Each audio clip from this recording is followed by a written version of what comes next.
Hey everybody, welcome back to the weekly podcast. My name is Patrick Tan, General Counsel for ChatArgos. With me, as usual, every week is my CEO and Chief Data Scientist, Jonathan Reiter. Thanks for tuning in. Thanks for joining us on this week's podcast. What do we have for you this week? So this week we're going to look a little bit at exchange deposit front addresses. Basically, these are like staging areas for deposits before they hit an exchange.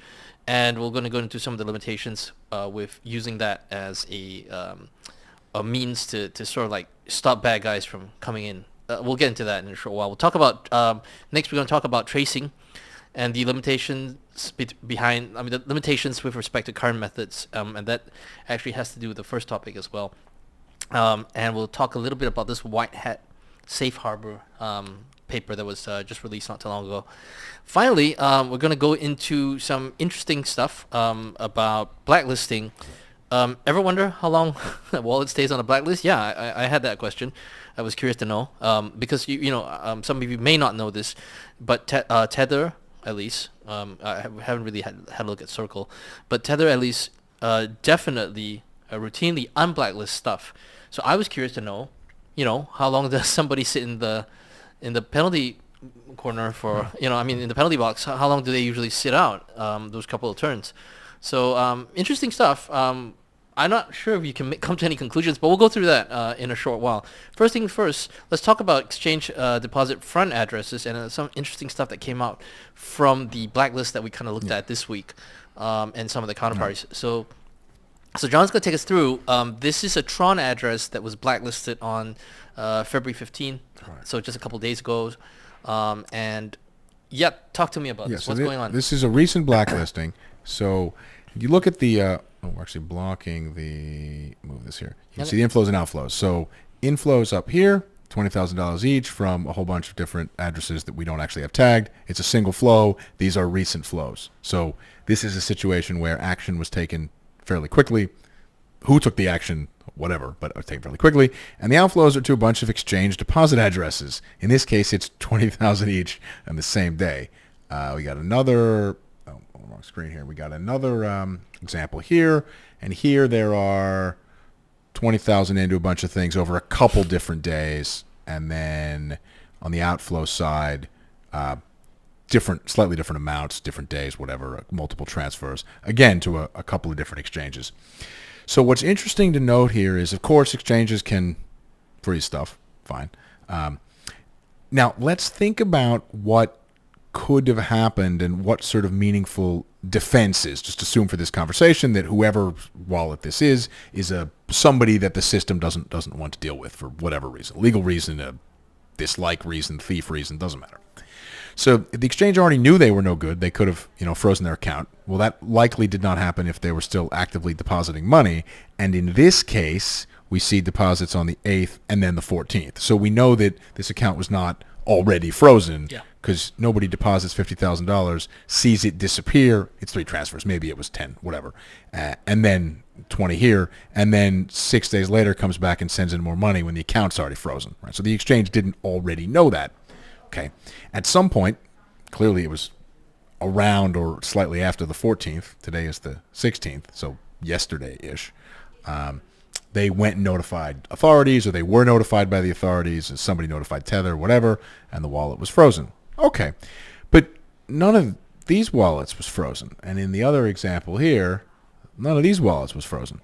Doesn't mean same person, different person, whatever, but this intermediary address and the other corresponding intermediary address, freezing them doesn't fix the problem if this guy had control over these wallets, which, given it's a single round transfer that goes straight through, and again, a collection of transfers that go straight through, most likely they had control over some of these other wallets, and they can simply divert to different places and deposit in different areas. Now, by now, the exchange has probably shut down, these deposit accounts, but likely this person has access to different exchanges, different accounts. These are not the same deposit addresses even for these two, so you have more. This doesn't actually solve anything. You're running a very basic game of cat and mouse where then you just go one level up, transfer in. You can roll that process up further. Imagine using mixers or other sorts of mild obfuscation services. We looked, I think, last week at a frozen address that had done a fair amount of stablecoin swapping through, I forget, Curve, Uniswap, that kind of stuff. So you convert your USDC to DAI or Tether to USDC or whatever it is through either trading or a deposit maker withdrawal DAI. Those are also ways of getting around cursory checks, the only kind of thing you can do quickly. So this is clearly a system where some kind of gating of some type might be necessary. Come back to that in a moment. Well, John, gating, do you mean some kind of like a wall? Yeah, so yes, you'll need to ring fence the stuff in some kind of a way. Some kind of a wall might be necessary. So what you're suggesting, if I hear you correctly, is that we build a wall. Well, okay, so in this case, the wall would probably be managed by the FATF, and I'm sure you're waiting for this part. FATF, that means Mexico will pay for part of this wall. So yes. There you go. Promises made, promises kept. Okay, right? Yes, indeed. Some kind of a wall that Mexico needs to be involved in the construction of is necessary to resolve this problem. All jokes aside, that's actually true. So what you're going to end up with is either a situation in which the money gets deposited through these addresses and they have to check it for a while and clear it so it looks something like the existing system, which has a wall that Mexico is part of the operation of, or it is a permissionless, frictionless, whatever system, in which case it's a constant game of cat and mouse that you can't win. Right. Okay, so just TLDR, and to help people understand this, also if you're listening to us from Spotify, we do apologize because you're going to have to want to see the video for some of this stuff to make sense of some of the stuff that we've been referring to. But basically, the problem here that we have is that at best, the tools that we currently have are like autopsy tools. We can tell you what happened after the fact. This freezing system works perfectly fine for preventing the exact same problem from happening a second time. Yes. But we can't prevent it the first time. This system cannot be arranged in a way that works reliably going forward when you assume your opponent, the money launderer, the criminal, whatever, the guy whose money you're trying to freeze, knows what they're doing. It works fine against people who don't know what they're doing. Because you can't blacklist or block an address that doesn't exist yet. Well, you can, but then you end up with a whitelisting system, right? So a system where all addresses are blacklisted by default is a whitelist. Or you could have a bunch of people in some kind of liquid, maybe some kind of saline solution called precogs, who could then potentially know you should blacklist this address before it exists. You managed to get a Minority Report reference and a Mexico paying for the wall reference into one segment. I'm very impressed. There you go. All right. That's why people tune in.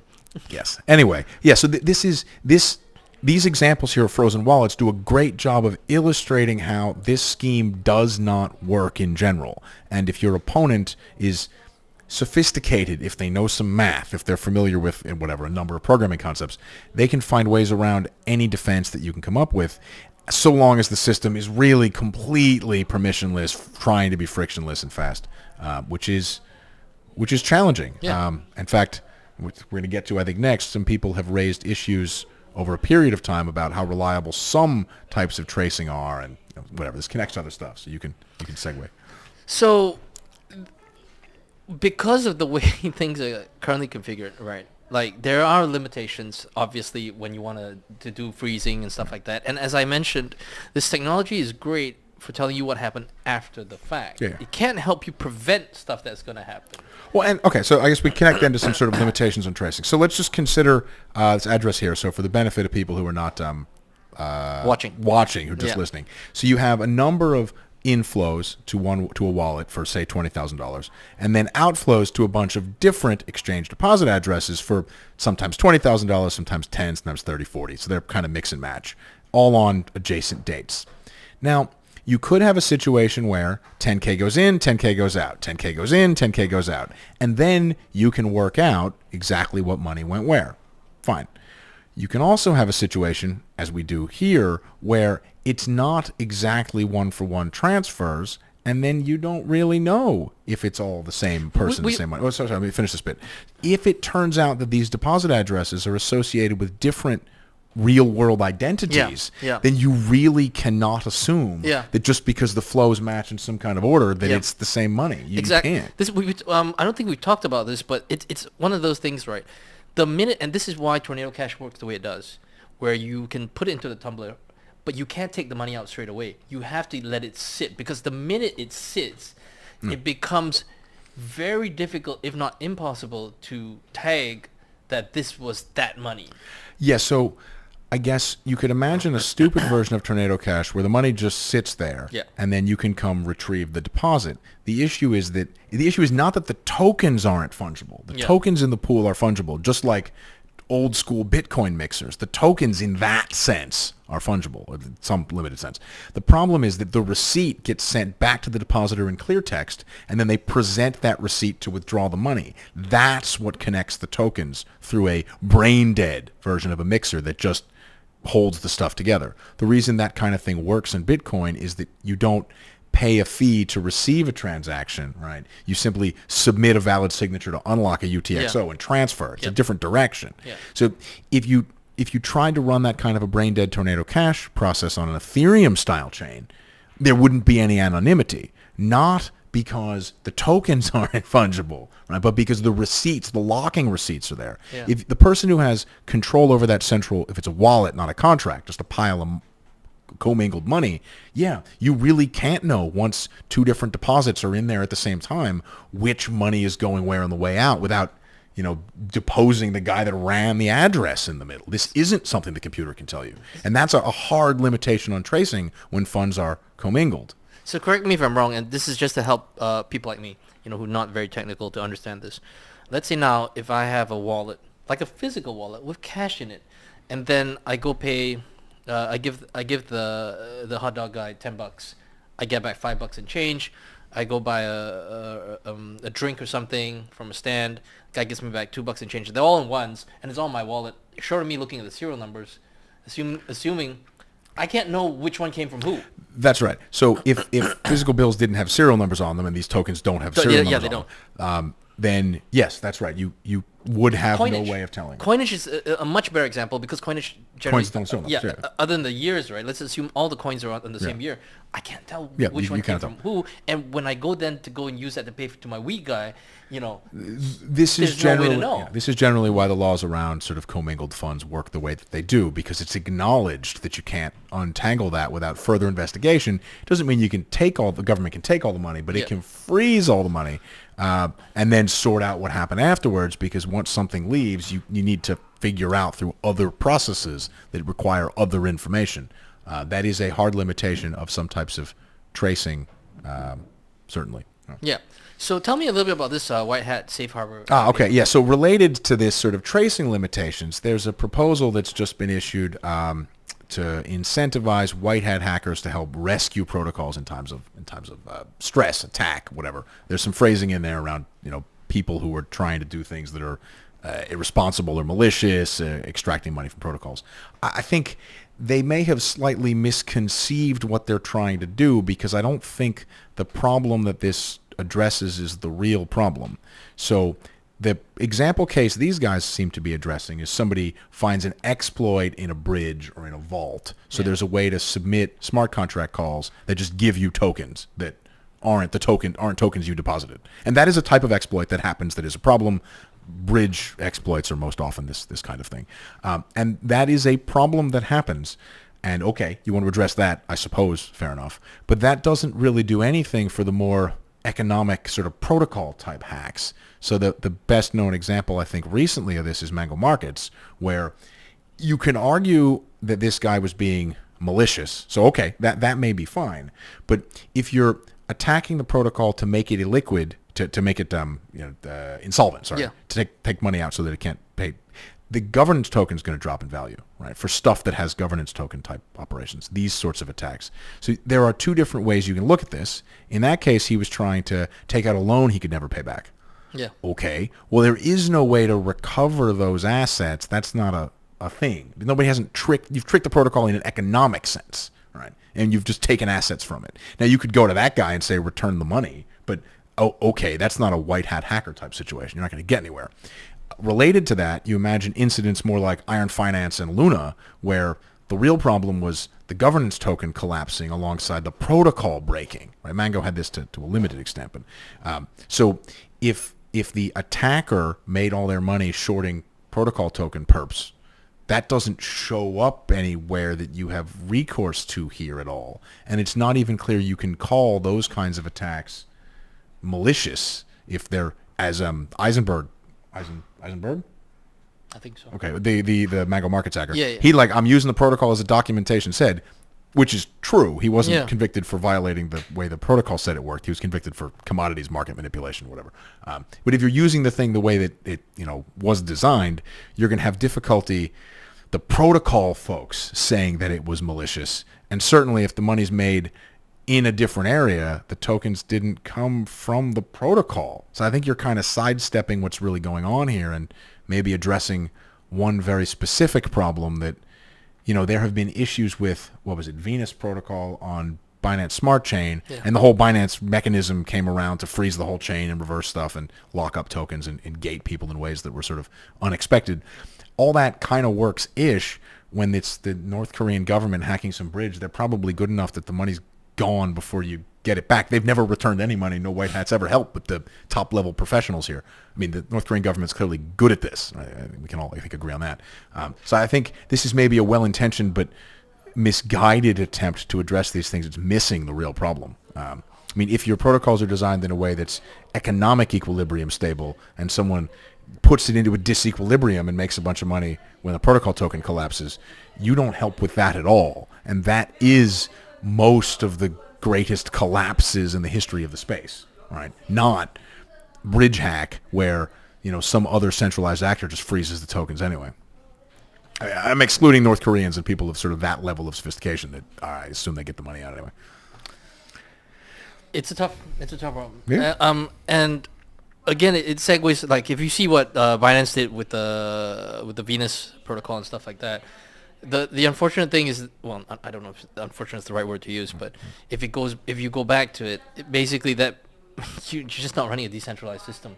Yeah. So when the solution to these things is just centralizing the system, flipping a switch and fixing it, it's not clear that the team agreeing to enter into off-chain legal agreements, that's just doing the same thing. So, okay, it's only going to be effective if you have some kind of control keys of some sort. I mean, if you have a system that's totally immutable and the team agrees to not pursue you if you return the money that you took from them, are they now taking responsibility for the activities of that immutable thing?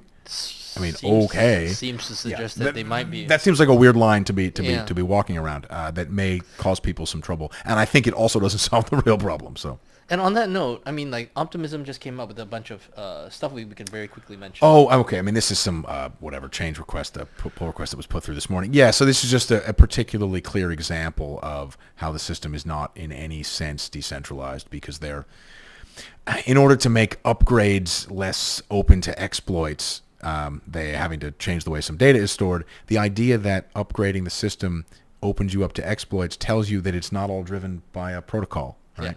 Yeah. There is no consensus. Bitcoin doesn't experience that type of thing precisely because the protocol is fixed and nobody's proposing changing it. If you're proposing making large enough breaking changes to your protocol that money is at risk if different parts of the network run different versions of the software, that is not a decentralized system, right? That's a maybe system that has some redundancy built into it and some kind of consensus-based mechanism for ensuring the integrity of data, but that is not the same as a system that is decentralized. Yep. I mean, Oracle will provide you with replicated database things that have some kind of consensus algorithms for ensuring the data is consistent. That's got nothing to do with being decentralized. Yeah. So anyway, let's just jump straight into looking at. Well, I mean, how long do you think somebody stays in a penalty box? This is it's pretty interesting stuff. Yes. So as it turns out. It's all over the place. Yeah, so this is a histogram of time on blacklist. So this is only for wallets that have been unblacklisted, right? So there are a large number of wallets that remain on the blacklist that are just not here. They're not down at the bottom with a massive bar because that just makes it visually worse. It's you can see here there's a reasonable number of wallets. This 60, 70, I don't remember total wallets. But it's not it's a lower fraction. Now, if you look, a lot of wallets are on there for 1 week. This is 0 to 7 days. Then there's very little there, and then the 2 weeks, and then a random long tail. So I think we have every week populated out to 9, and then there's some gaps here because this is 100 weeks, right? So you can see some stuff in the 20s, 40. This is a year. 2 years is around here, so it's almost 2 years on the list. The amount of time it takes doesn't have much of a pattern. There are a few Well, there's one case that's definitely a test that's in this first bar that we'll see. And then, I don't know what's going on here. We'll look at these in a second. What is it? The wheels of justice grind slow. I don't know why this is taking so long. It's interesting. Let's go over then to the next. So this is specific on blacklisted addresses and how many days they spent on the list. So we go down here to the bottom. There's some zeros. So this one here is the first address that was ever blacklisted, and this is the day that the contract was deployed. So that's obviously a test. Fine. And the address itself is a Bitfinex associated. Fine. I don't know what happened here. 1 day, 2 days. There's lots of addresses here. This is early 2023. This is, then there's a whole bunch of stuff from 2021, May. These were just over 2 weeks. Large number of addresses, all blacklisted and unblacklisted at the same time. Very unclear. Then you've got random smatterings. This is the one that was just unblacklisted earlier in the week. Spent 44 days on the list. 23 days, same, 38. I don't know. How can you hear people complaining about they don't understand why their wallet got blacklisted, and then you see cases where some stuff got fixed in 17 days, 23 days, 6 days. I mean, how it got fixed, why it was fixed, why it was unblacklisted, why it was even blacklisted to begin with. I don't know, but if you guys know, or if you know someone who does know, feel free to hit us up, because if you guys have been watching the show, if you guys have been tuning in, you'll know that we've been looking at blacklisting for a while now. We've been trying to piece together, like, is there a process? Are there commonalities? In some cases, it's very, very straightforward as to why something gets blacklisted. Unblacklisting, I have no idea. I mean, 768 days, right? There's a story of persistence, at least, if nothing else. There's stories in here somewhere that somebody knows. Somebody that watches or listens to this has experienced an unblacklisting. We've also seen situations where, people have Tether in the wallet address, and they not forget about it, but maybe it's a cold wallet. Who knows? It's just sitting there for a long time. They come back to it and realize, holy crap, I got blacklisted. I can't move anything. Actually, sorry, connected to what we said earlier, some of these are deposit addresses. This is a Binance deposit address, deposit address. This is a Pancake Wallet deposit address, Tornado Cash. So these are people who had Binance deposit addresses frozen and then unfrozen. And these are long periods of time. That's a year, and that's almost 2 years. Yeah, year and a half. Yeah, a year and this is 2022, 2021 to 2022. Yeah, something there. Somebody knows what that is. It's that's. It connects to what we talked about earlier. It's interesting. It's not clear exactly what's going on here. If Binance can get deposit addresses frozen, because it's got to be Binance notifying them if it's a Binance deposit address that gets frozen. You'd have thought that in the example we went through earlier, those deposit addresses would also get frozen. Maybe they close the account, don't freeze the address, although it doesn't take any effort for Tether to freeze these things. It's a smart contract. I mean, it's not free, but it's not. Yeah, they make billions of dollars a year supposedly, so they could just. It's not particularly onerous or anything. Yeah. Right. So on that note, thank you for watching. If you've been watching, thank you for tuning in. If you've been listening, and if you've been listening and you missed some of that, feel free to go down to the YouTube page and watch some of the videos where we show you the stuff that we're analyzing. The screenshots are not that exciting, so you'll probably only need 30 seconds of each and then go back to the audio. You should be okay. Yeah. So otherwise, keep those likes, subscribes, comments coming in. Thank you for all your emails. We appreciate it. We appreciate you taking the time to listen and to tune in. This is why we do the show. And as I've mentioned on many occasions, even if there was nobody watching, we'd still do the show because we enjoy it so much. But otherwise, have a great weekend. We will see you again next week. Till then, bye-bye.